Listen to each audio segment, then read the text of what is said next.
ನೋಡಿ ಸರ್, ಒಂದು ಇಲ್ಲಿ ಬೇಸರ ಆಗೋದು, ಒಂದು ಕುರ್ಚಿಗೋಸ್ಕರ, ಬೇರೆ ಇನ್ನೇನು ಅಲ್ಲ. ಇಲ್ಲಿ ಪ್ರಶ್ನೆ ಉದ್ಭವ ಆಗಿರ್ತಕ್ಕಂಥದ್ದು ಎಲ್ಲಾ ಬುದ್ಧಿಜೀವಿಗಳಿಗೂ ಗೊತ್ತಿದೆ. ಇದು ಒಂದು ಕುರ್ಚಿಗೋಸ್ಕರ ಈ ಮಟ್ಟಕ್ಕೆ ರಾಜಕಾರಣ ಮಾಡ್ತಕ್ಕಂಥದ್ದು. ಯಾರು ಆ ಸಿಡಿ ಫ್ಯಾಕ್ಟರಿ ಓನರ್? ಯಾರ ಮಾಲೀಕ? ಅದರಿಂದ ಯಾರ ಪ್ರಭಾವಿ? ತಗೊಂಬನ್ನಿ, ದಯಮಾಡಿ ಜನಗಳ ಮುಂದೆ ಬಯಲ್ಗಿಡಿ. ನಾವೆಲ್ಲ ಕಾಯ್ತಾ ಇದ್ದೀವಿ. 7.5 ಕೋಟಿ ಕನ್ನಡಿಗರು ಕಾಯ್ತಾ ಇದ್ದಾರೆ. ಯಾರು ಆ ಮಹನೀಯ? ಯಾರು ಪುಣ್ಯಾತ್ಮ?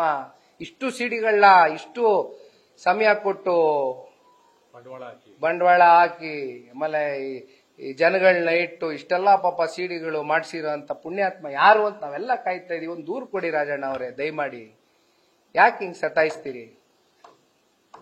ಥ್ಯಾಂಕ್ ಯು ಬಸ್. ನ್ಯೂಸ್ ಫಸ್ಟ್, ನಿರ್ಭೀತಿಯಿಂದ ನಿಮ್ಮ ಪರವಾಗಿ.